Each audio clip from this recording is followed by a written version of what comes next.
Shalom, brothers and sisters of Israel. First off, I want to give all praises to Yahweh, Bahashem, Yahweh Shai.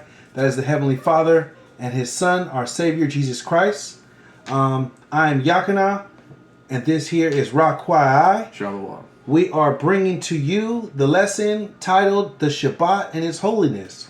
Okay? Now, when you look at the topic of the Shabbat, it often gets tricky knowing when the Shabbat is. Some people look at it as it's Saturday. Some people look at it as the full moon. Some people look at it as the moon when it's completely black, right? People get confused on what they're allowed to do on the Shabbat, if we have leeway to do certain things. And today we're going to clarify all of that. We're going to clear it all up and set you on the right track, okay? Sure. We're going to start off in the book of Psalms, 83:1, brother. If you can grab that for me, please. This is going to let you know exactly when the new moon is, when you should be celebrating the new moon, and essentially what you should do on the new moon, okay? All right. 83 and 1? 81 and 3. And again, brother, give it to me with some power and conviction. Okay. This is the book of Psalms, chapter 81, verse 3. In the KJV. Blow up the trumpet in the new moon. So right there, it tells you exactly what you should be doing on the new moon. You should be blowing the trumpet. That is the little horn, what we call is the shofar. You shall sound that shofar on the new moon, and that signals to Israel exactly what time of the month it is. Continue. In the time appointed on our solemn feast day. Okay, so it is the time appointed that you should blow that trumpet, that shofar, right? And what should you be doing on that day? It should be a festival, a feast day, right? Everyone should be congregating on that day in holy convocation to the Lord. Continue. That was it on that, but if we can go further? Is there anything else that's edifying on that? Well, what noteworthy things we found were the different versions that we read. Come on, give it to me. Including the NEB and the NLT. I'll get the NLT first. All right, give it to me. Okay, so again, Psalms 81 and 3 in the NLT. Blow the ram's horn at the new moon and again at full moon to call a festival. Okay, so it's telling you exactly what type of horn to blow, that ram's horn, which is a aka shofar, and it tells you in the new moon, month equals moon. The definition of moon is month, so new moon, new month. That is when you shall blow that ram's horn, and then again you shall blow it on the full moon. So there are 4 Shabbats within the month. One at the beginning, which is the new moon. Then you have another Shabbat. Then on your 3rd Shabbat, you will have that full moon. So for those of you out there that think that the Shabbat, that the new moon is held on the full moon, there's your clarification right there. You should blow it on the new moon, and then you should blow it again on the full moon. That's at that halfway point. You have another version for me? Getting Psalms 81 and verse 3 in the NEB for posterity. Psalms 81 and 3 in NEB, once again. Blow the horn for the new month, for the full moon on the day of our pilgrim feast. And it says verse 4, this is a law for Israel. So it lets you know that this is an actual commandment. It's a law. And who is this law for? It is for Israel. It was not given to the whole world, but it was given to the world of Israel. Okay? So moving on, let's take it down to Sirach 43, 6 through 10. Okay?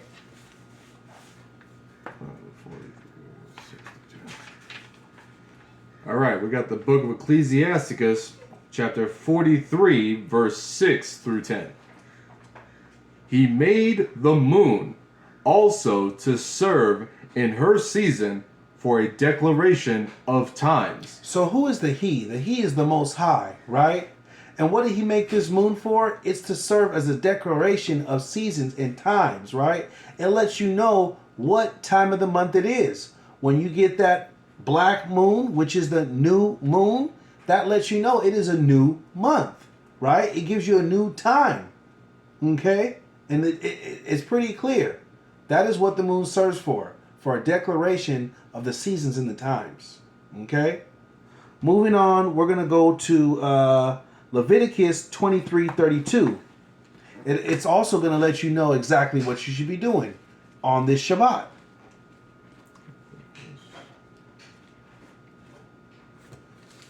It's the book of Leviticus, chapter 23. You said 32? Leviticus 23:32, correct.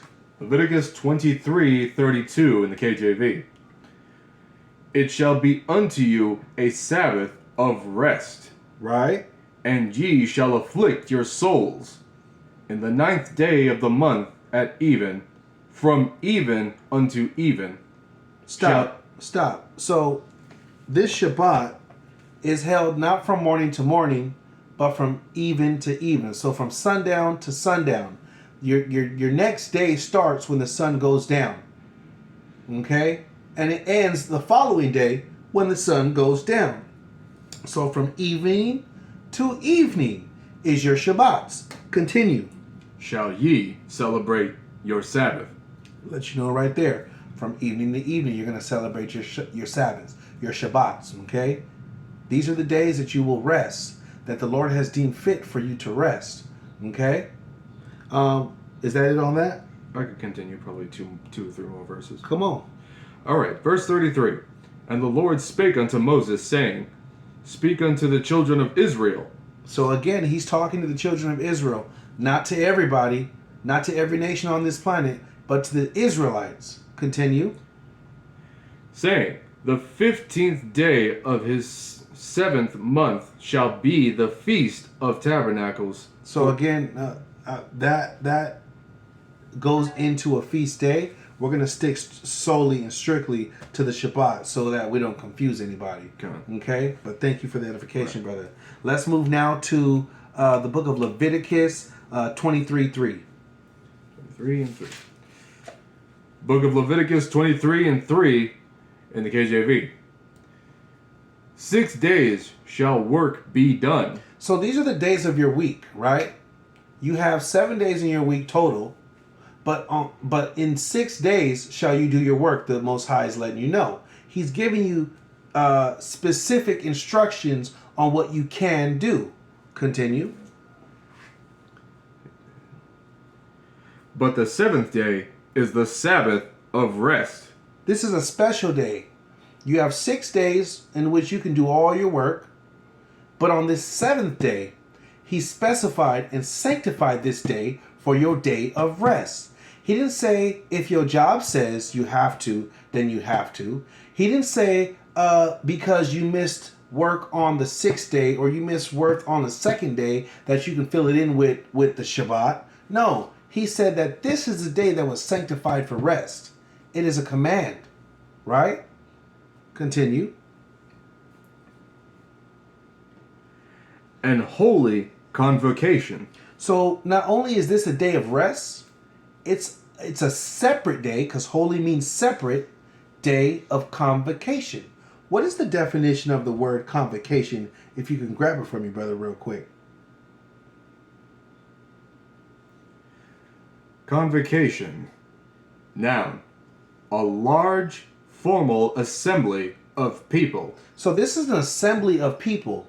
Not just any people, but the Lord's people. The people that this commandment, that this directive was given to, right? So you're supposed to gather together on this day of Shabbat, on this day of rest, on this separate day of rest that the Lord commanded. You're supposed to gather yourselves together, right? An astounding reading that we came upon, which is why we decided to come together to do this lesson today. Exactly. Okay. So we're about to touch on that in just a second, but is that it on that? Finishing the verse. Ye shall do no work therein. Not some work. No work therein. Okay. It is the Sabbath of the Lord in all your dwellings. In all your dwellings, right? So across this entire world, right? If you call yourself Israel, Black, Hispanic, or Native American, right? And this is supposed to be done in all your dwellings. Okay? Again, this is a commandment. It's not a suggestion. It's a commandment. Okay? So there's no excuses. And even I myself, I found myself lacking a little bit in the beginning of my walk. Right? And even as I grow, I still had little layers that I need to peel back to get it perfect. Because the Lord commands us to be perfect. And I would suggest to you that you try and get as close as perfect that you can. This is commanded by the Lord. Thus saith the Lord. Okay? Didn't you have us say it? Be ye therefore perfect. Be ye therefore as your perfect. Father in heaven is perfect. That's right. And can't we do all things through Christ? God. Right. So put one foot in front of the other, brothers and sisters, and walk that thing out. Okay, moving on. We're going to, bear with me, we're going to go to the book of Exodus 16, 1 through 29. We're going to give the full breakdown on, because some brothers and sisters say you have to stay home on the Shabbat, which is entirely untrue. Moses is the one who gave that suggestion. It was never thus saith the Lord that you need to stay in the house on the Shabbat. So we're going to give you a little bit of clarity on that. Now, brother, when we read through this, be a little bit stealth, but at the same time, give us some power, right? And we're going to stop in parts that we need clarification. Come on. So 16, starting 1? Yeah. All right. This is the book of Exodus, KJV, chapter 16 from the top. Actually, look, let's just go to 29 first, so the folks could understand where we're coming from, and then we'll back it up and we'll give them some clarity. Come on. All right. Exodus 16 and 29. See, for that the Lord hath given you the Sabbath. Now this is Moses speaking. Continue. Therefore he giveth you on the 6th day the bread of 2 days. Abide ye every man in his place. Let no man go out of his place on the 7th day. So Moses is letting the people know that the Lord has already blessed you, and he made quail rain from the sky. He's already made manna rain from the sky so that we can be sustained. He has just brought us out of the house of bondage, Egypt, right? Our slavery. He just brought us out of there. And the people here are moaning and groaning. They're saying, Moses, why did you bring us into the wilderness when we were cool in slavery, where we had full flesh pots, where we had all the meat that we desired, right? So the Moses went to the Most High, and he says, Lord, help me out here. So the Lord rained down quail, he rained down manna, and he allowed the people to have enough for them to collect day 1 through 6. On that 7th day, they were supposed to rest. Okay? They didn't do that, though. They felt like they could go out on that 7th day, transgress the law, and still collect. And Moses is letting them know, like, why don't you just stay in the house? That's where this verse comes from. So let's read it from the top so that we have some clarification without me just giving the sense for the people. Okay. It's the book of Exodus, chapter 16, starting from the top. And they took their journey from Elim, and all the congregation of the children of Israel came unto the wilderness of Sin, which is between Elim and Sinai. So they're in the wilderness now, and it tells you where the wilderness was located. Come on, give it to me with speed. On the 15th day of the 2nd month after their departing out of the land of Egypt. That lets you know where they're coming from. Continue. Verse 2, and the whole congregation of the children of Israel murmured against Moses and Aaron in the wilderness. Why did they murmur? And the children of Israel said unto them, Would to God we had died by the hand of the Lord in the land of Egypt, when we sat by the flesh pots? Right? So they're murmuring against God, saying pretty much, man, God wants us to die out here? We was cool where we were in Egypt. At least we had food. Continue. And when we did eat bread to the full. For ye have brought us forth into this wilderness to kill us, this whole assembly, with hunger. Come on. Then said the Lord unto Moses, Behold, I will rain bread from heaven for you. So he's providing for the people. Come on. And the people shall go out and gather a certain rate every day, that I may prove them whether they will walk in my law or no. So he's giving the instructions that the people should gather a certain amount each day. And there's a reason why he's doing this. He wants to see who's going to disobey. He's going to prove the people through these instructions. Continue. And it shall come to pass that on the 6th day they shall prepare that which they bring in, and it shall be twice as much as they gather daily. So on this 6th day, they're supposed to prepare for the Shabbat. Not only on this 6th day should they prepare for the Shabbat the next day, but he's also giving them twice the increase on that day. Come on. And Moses and Aaron said unto all the children of Israel, At even, then ye shall know that the Lord hath brought you out of the land of Egypt. Come on. And in the morning, then ye shall see the glory of the Lord, for that he heareth your murmurings against the Lord. And what are we that ye murmur against us? And Moses said, This shall be when the Lord shall give you in the evening flesh to eat, and in the morning bread to the full. For that the Lord heareth your murmurings, which ye murmur against him. And what are we? Your murmurings are not against us, but against the Lord. Right. Verse 9, And Moses spake unto Aaron, saying, Unto all the congregation of the children of Israel, Come near before the Lord, for he hath heard your murmurings. And it shall come to pass, as Aaron spake unto the whole congregation of the children of Israel, that they looked toward the wilderness, and behold, the glory of the Lord appeared in the cloud. Okay. And the Lord spake unto Moses, saying, I have heard the murmurings of the children of Israel. Speak unto them, saying, At even ye shall eat flesh, and in the morning ye shall be filled with bread, and ye shall know that I am the Lord your God. So through the providing from the Lord, the people are going to know that the Lord has gave them a blessing. Continue. Verse 13, And it shall come to pass that at even the quails came up, and covered the camp, and in the morning the dew lay round about the host.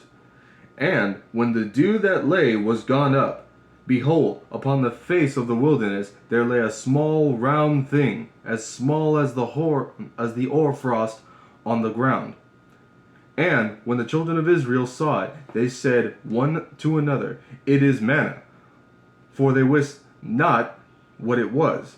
And Moses said unto them, This is the bread which the Lord hath given you to eat. So the people cried out. They were hungry. The Lord provided quail and manna, which rained down from the sky.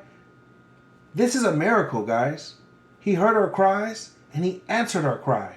Continue. Verse 16, This is the thing which the Lord hath commanded. Gather of it every man according to his eating. Okay, stop. So he gave us a miracle, but upon this miracle, he's given us a command. Pay attention. Continue.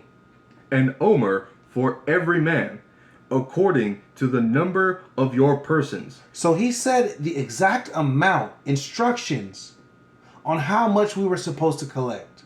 An omer for each man. So if you have 4 people in your house, you collect 4 omers. Continue. According to the number of your persons, take ye every man for them which are in his tents. 17. And the children of Israel did so, and gathered, some more, some less. 18.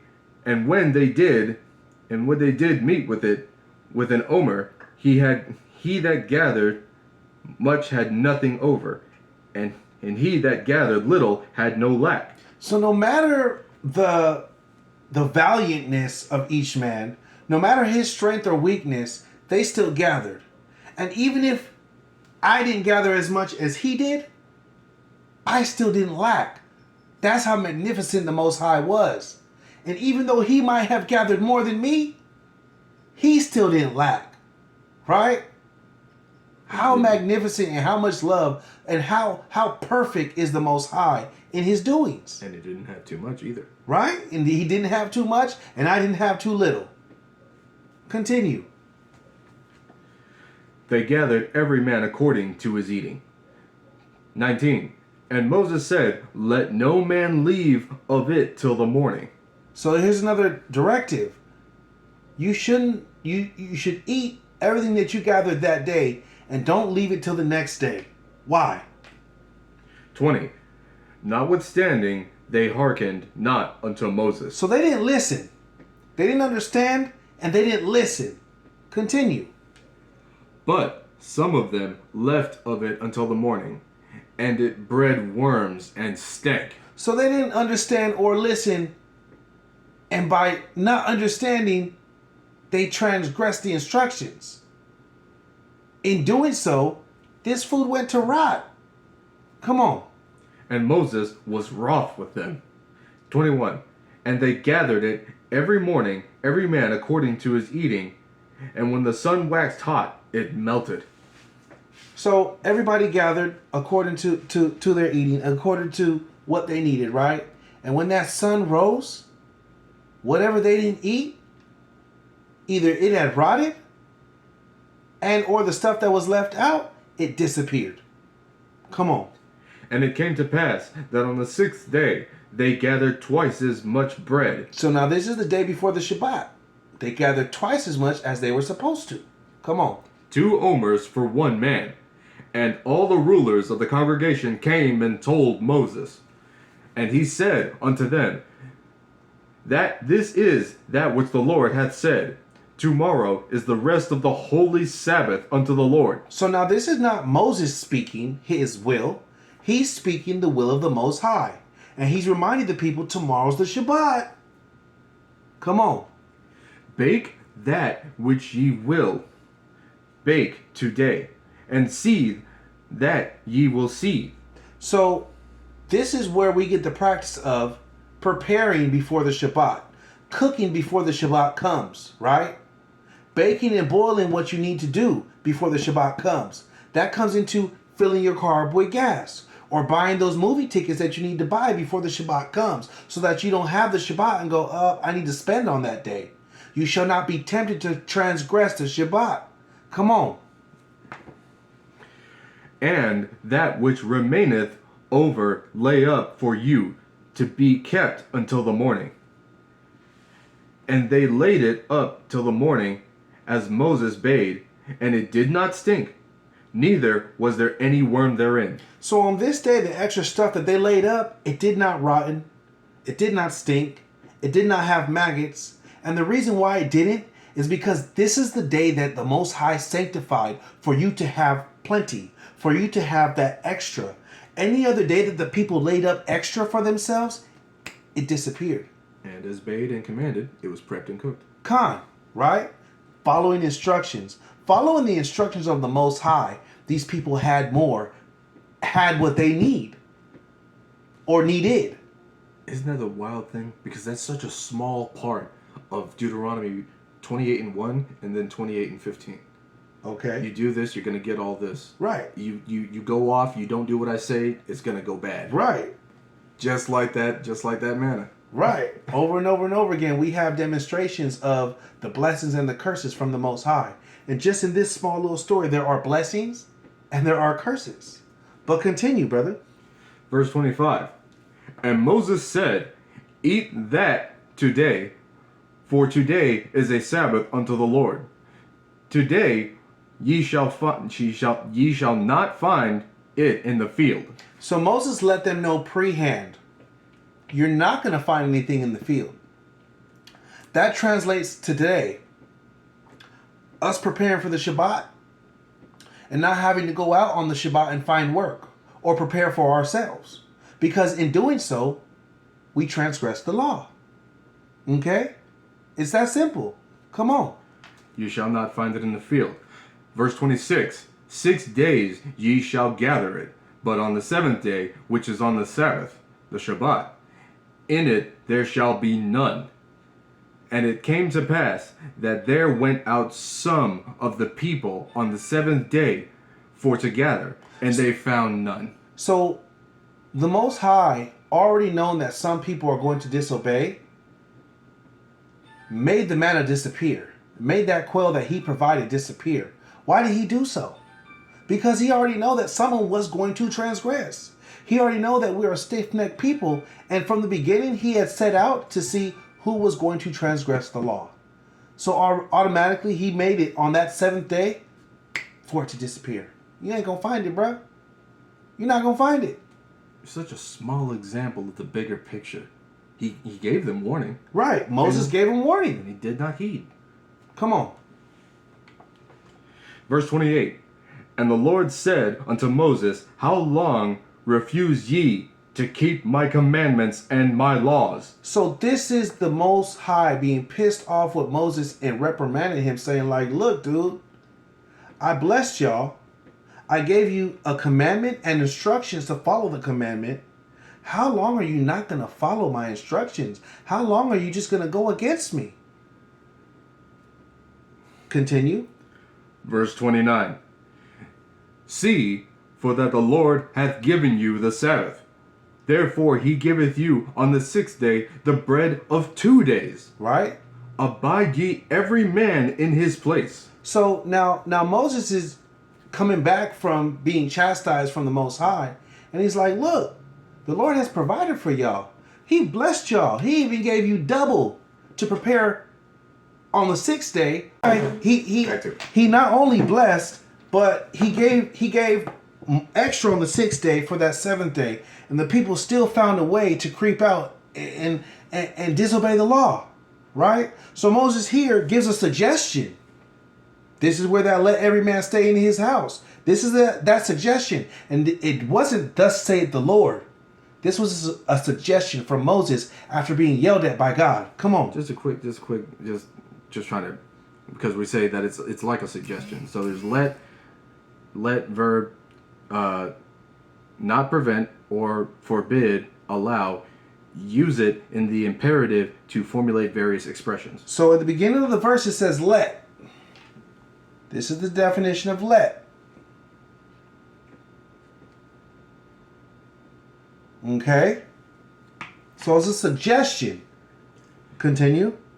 Abide ye every man in his place.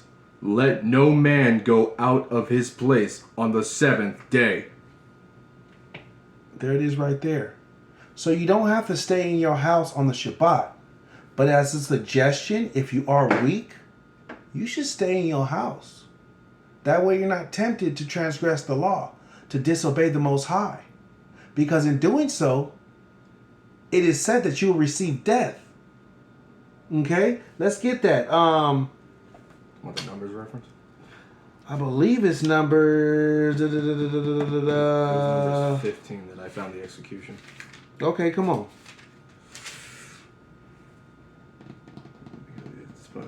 Actually, Exodus 31, 14 through 15.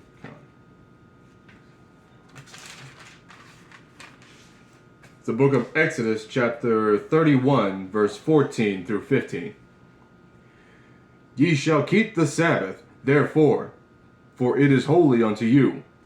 Every one that defileth it shall surely be put to death. So it gives you your reward for disobeying this commandment. It also tells you that this commandment is separate to you, right? Separate to you and to the Lord. It's not for everybody. Also, if you continue for me, brother, give me on to 16. God.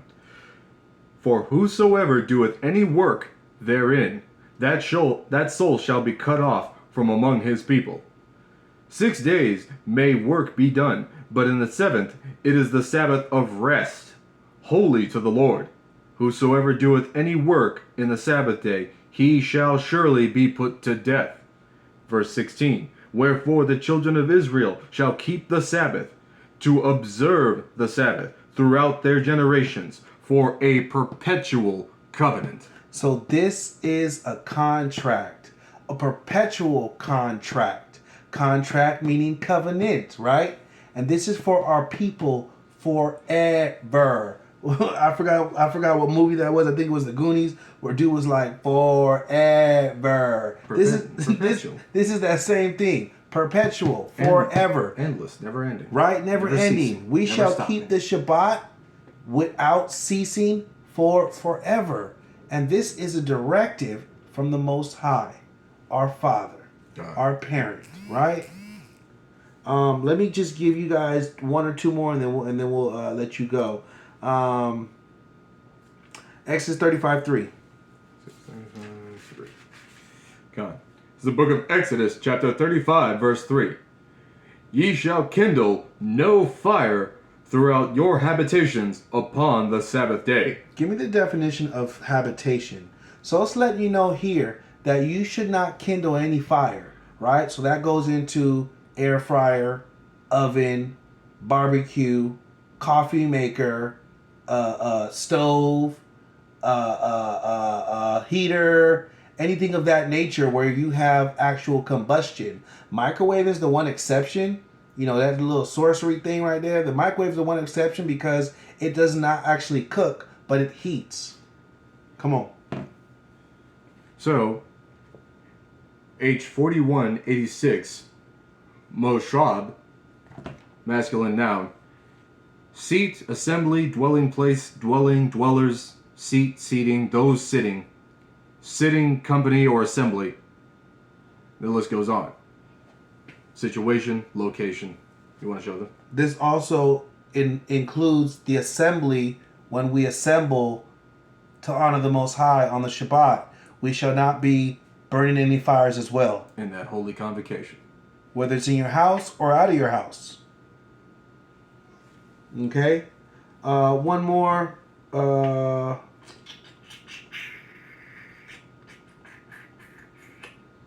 Let's end it on Leviticus 16:31. Actually, let's get Nehemiah 10:31. Yeah, that was a good one. This is the best one to end on right here. Can you buy or can you sell on the Shabbat? Right? Definitely not. You cannot sell. That includes labor. And you should not be buying because we should have nobody selling. But let's get biblical proof to demonstrate that for you guys. Chapter and verse. Nehemiah 10:31. God. This is the book of Nehemiah, chapter 10, verse 31.